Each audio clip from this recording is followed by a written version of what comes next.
want you guys to really pay attention to? So one of the things that, as you get older, we are more and more cognizant of the things that we're eating because as you get older, things slow down. But what I have come to learn more than anything is you don't really know what you're eating until you have to write it down. And so what I'm going to challenge you to do this week is to keep a journal. I am not doing this for you to count calories. So I don't need it in an app. I don't need you putting it on like some sort of weight tracker. That is absolutely not what I'm asking you to do. Piece of paper, notebook, spiral notebook, write down breakfast, here's what I ate. Snack, here's what I ate. Lunch, here's what I ate. Dinner, here's what I ate. Because sometimes we absentmindedly eat and we're not really thinking about what we're eating. And so what I'm going to challenge you today is to write down everything you eat, just so that at the end of the day you can take a step back and say, I'm pretty proud of what I did, or I'm not so proud of what I did. You should be proud of 80% of the nutritional choices you make during the day.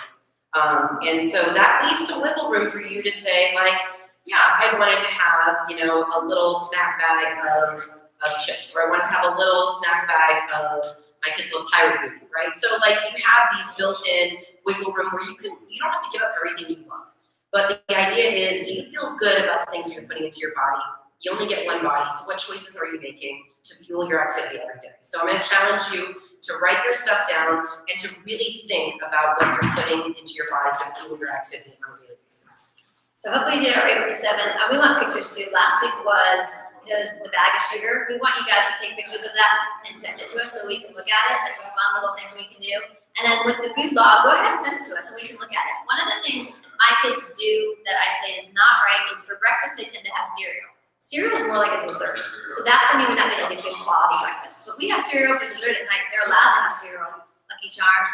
Like Lauren said, 80% of the that you eat should be good and 20% you get to play with. So I do allow my kids to have Lucky Charms, but we have it for a dessert rather than for breakfast. And if you're ever in doubt about good choices that you can make, Colleen and I and Coach Vaughn and all these support network of people that you have, we can give you lots of ideas about how to make better choices. And you don't have to break the bank to do it.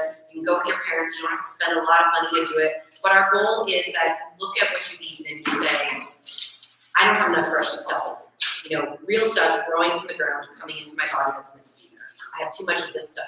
Even just thinking about it, making you aware, hey, if I put this in my mouth, I'm going to have to write it down. Sometimes just that even step will help you make better choices. One of the things that we have in our house is we're not allowed to absent-mindedly eat, meaning we're not allowed to eat while we're doing something else. So you can't eat while you're doing homework. You can't eat while you're watching TV because you're not paying attention. It's like the popcorn idea. You get the jumbo popcorn while you're watching a movie because you just shovel and you're not even thinking about it. And so this was actually a tip from our pediatrician for my children, is to not eat while watching TV, not eat while doing something else, so that you're thinking about what we eat. So we have a table, we eat here. This is where eating takes place. So if you want to eat, you work here and you're doing nothing else. And so you're aware, I'm full, I don't want to eat anymore. Okay, you're free to go. Or, yeah, I would like some more. Cool, let's have some more. But then at least you're thinking about it and you're listening to your body about what's going into it, and when you're full, and then you can stop. Those are really great tips, guys. Mindful eating is really, really key. And one of the things that I want to add is right now, as we're going into swim season and we've got so many unknowns, we've got COVID and then supposedly the flu is going to be here. Eating healthy protects your body. So the healthier you eat, the better your body will be protected. And as we start to increase practices in the time, that's a stressor on your body. Your body sees that as a stressor. So you want to be able to give it the best chance it has to fight everything that's going to be out there. So eating healthy and eating mindfully is one of the best things you can do over the next few months. Darker greens help boost your immunity. So think about how can I incorporate darker greens, not like iceberg lettuce, that's a light green, but like darker, rich greens. How can I put those in my diet? Or blend it up in a smoothie. You're not going to be able to taste it very much. Put it on a sandwich. Put it in, eat a salad as a side for your dinner. How can I incorporate some darker greens that will help my immunity fight off what's going on? And the healthier you eat, the better everything actually starts to taste. Yep. So once you realize how much sugar you put in your body and you start cutting back on that, other foods start to taste really good. Sugar kind of coats your tongue. So you're going to really start to hopefully enjoy some of the good leafy greens and vegetables. Once that withdrawal, that sugar withdrawal. Yeah, exactly. You're going to start to feel a lot. Yeah, feel a lot better and you're going to like the way things taste. All right, guys, let's go on for our warm-up. Today's workout is going to be, we want you to try to get this. I 30 minutes, 40 minutes. You can kind of pick your time. And if we were at the gym, we would go through this in 35 minutes. So we're gonna go set your timer for 35 minutes, and I want you to get through everything in the 35 minutes, okay? After you warm up, you'll set that timer. All right, so let's go ahead and go on to our warm-ups. Arms up, I'm gonna turn to the side so you can see my form. Bend over, tips, toes, drop it down. Right arm, left arm, up. Bend over, drop it down, left, right, up. 2 more. Bend over, drop it down, weight your heels, right, left, up. 1 more. Bend over, drop, left, right, up. Let's touch your toes. Walk it out to a plank. Put that right foot up to that right hand. Foot is flat on the ground. Don't have your toe up or your heel up. Foot is flat. Up to the sky. Hold. Drop that arm down. This is one of my favorite stretches. We're going to do it every workout. Drop that back knee down. It is so good for you. You guys Hamstrings. Yeah, everything. Hips, It flexes everything. Other side. Good. Left arm up. Down. Drop that knee down. Good. Oh, that's so good. Can we just stay here? Let's go to a plank. Push back to downward dog. Back to a plank. Drop to your knees. Everybody, even if you're a guy, give me a nice slow push up and up. Even if you can do it on your toes, I just want you on your knees right now. We're just warming up the shoulder girdle. Push back to downward dog. Plank. Drop to your knees. Slow push up. Good. Back to a plank, walk your hands into your feet. Nice job. You can tell I'm a little bit more relaxed third time around. Here. I don't know why I get so nervous. Good. Scarecrows. Feels so good. Arms circles backwards.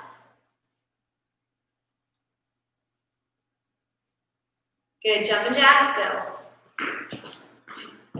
3, 4, 5, 6, 7, 8, 9, 10. High knees. Ready to go.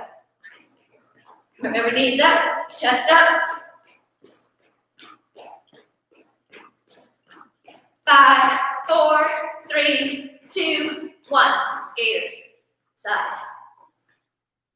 I don't have the right shoes on for these, so my form's not great. My feet slide in these shoes, and I lose my balance. So these are not my workout shoes. These are my training shoes when I'm on the ground or when I'm just on the floor. Okay. All right, guys. Whew. Catch my breath. All right. 35 minutes on the clock from now. I'm going to show you your exercises, so when you're done watching this, you can write it out and say. So you're going to start with 25 jump ropes, right? Just 25 jump ropes. Pretty easy. You'll do 25 jump ropes there. Then we're going to do donkey kicks. This is a new one. On your hands and knees. I don't really know why I call it donkey kicks, because it's more like a fire hydrant with a karate kick. So your knees are directly underneath your hips, shoulders directly over your wrists, core, shoulders are down and back. Your back is flat. You're going to lift up to the side and kick out. Now, what you don't want to do is lean into that hip. Can you see that? You want to stay strong, like coach is staying strong, right? So lift up, kick out, bring it back down. You'll do all 25 on one leg, and then you'll do 25 on the other leg. And it's not this. Nope. You have to be It's slow. slow and controlled. Yeah. What are we, Yeah. right, what are we working here? Oblique and glute. Okay? And you'll feel it on both sides. So this is slow and controlled. If you're not feeling it in your glute, you're not doing it correctly. Slow it down, stay tall in your frame. Then from there, we're going to go on to push-ups. So push-ups, guys. Your hands are directly, again, I say this all the time, hands directly under your shoulders. If you're going to be on your knees, don't leave your butt up. You're going to slide to a push-up, like a sliding board position. Get a nice long line from the back of your head down to your tailbone. Then you're going to go down and push up. All right? Now, where should your arms be? A lot of girls we see, you guys go all the way out like this. It's really bad on your shoulders. So you want to have your hands, fingers facing forward. You want to come back at a 45-degree angle and come back up. Right? Down and back up. Make sure your booty stays down. And you can do it on your toes if you want. Down and up. Right? You only have 10 push-ups. Slow, control, good form. Don't round your back, don't drop your head. One of the cues that I give my clients is to have their chin touch the ground because it keeps their head neutral. You don't want to be here, okay?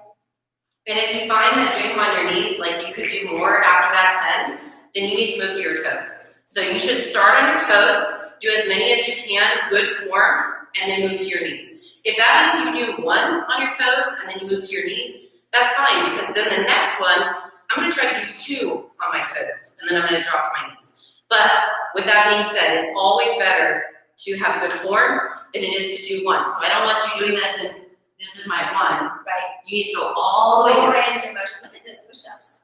You have strong coach. All right, then after that, we're gonna go on to rainbow planks. So we're gonna be down on our forearms since we're just on our wrists. We don't want to tax the wrists.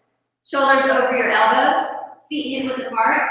Drop one hip, come to center. Drop the other hip, come to center. Biggest mistake, head down, butt up, right? Head is neutral, you drop it down. Stay in a plank. A plank. The reason why they're called a plank, it's like a plank of wood. You want to be as flat as you can.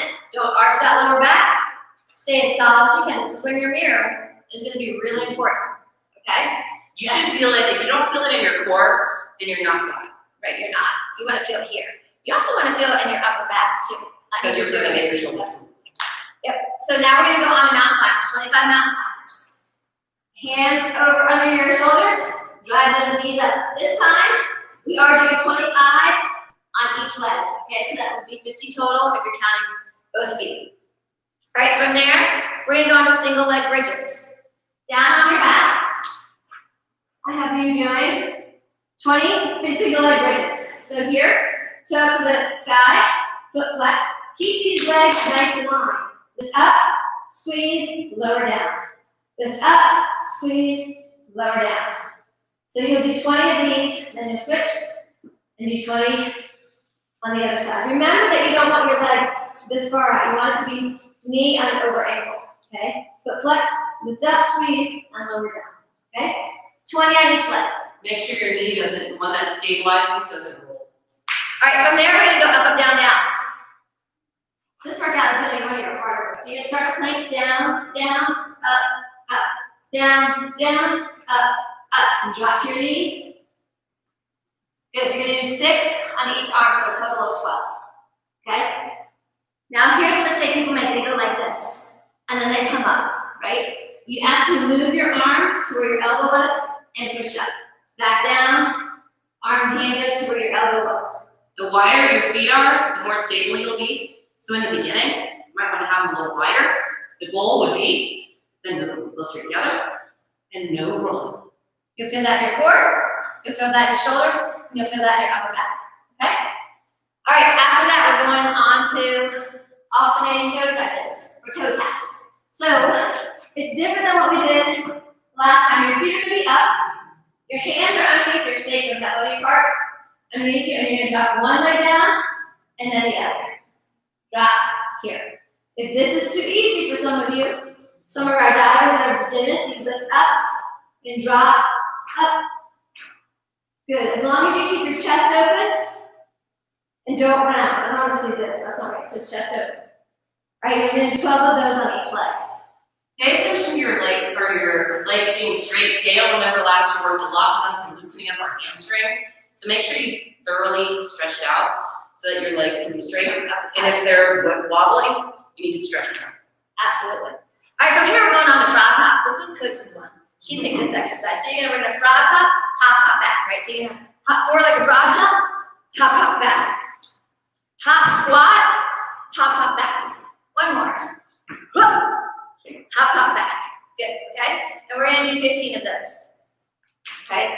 From there, we're gonna go forward lunge. So hands are gonna be on your hip today. Feet, hips, yep, exactly. So you're gonna step forward. I'll show you from the side. You wanna weight your body right in the middle. You don't wanna go out over that toe, right? Keep it back, drop that back knee down, and then come up. If you find that this movement is too difficult, I'm tweaking your knee, go out to a stationary lunge, drop that back knee, and you can go up and down, and you'll do 12 on each side, okay? Always remember, the key to a good lunge, knees cannot go over the front of your toes. That will hurt those knees big time, right? And it's not really doing anything for you but stressing the joint. We don't want to do that. All right, last, we get to the last exercise is called a bird dog.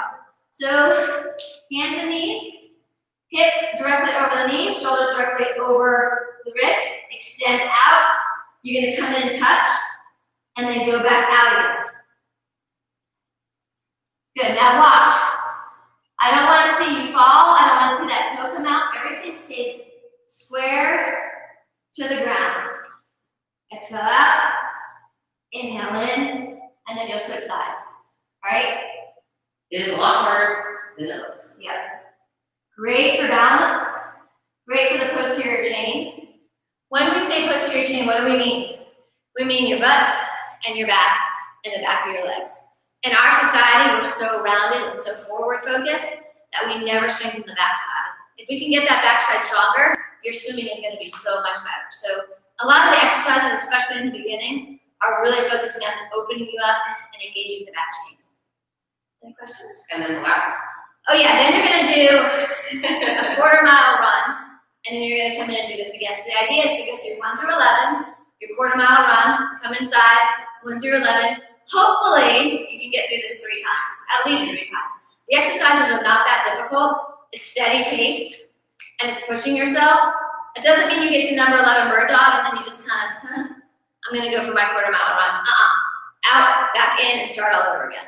The goal is to, for this first time, see how many times you can get through, and then we're gonna come back to this workout, and then you're gonna do it again and say, oh, last time I only got through it twice, now I get through it 3.5 times, or now I can get through it 4 times. This is that kind of workout where you can actually track and see your progress. If you're not seeing any progress, that means that you're not really pushing yourself in these workouts. You have got to find these ways to be accountable for yourself and give yourself these checkpoints to know that you're on track to meet the goals that you have. And the most important thing in the beginning is we are going to get through this 3 times. I'm going to take that back for a second. I'd rather you go through it slow and controlled with really good form and get through it 2 really good times rather than 3 rushed times. The goal is to get to 3, but in the beginning, just control it and watch your form. All right, guys, have fun. Good job. That one was better. Yeah, that was good.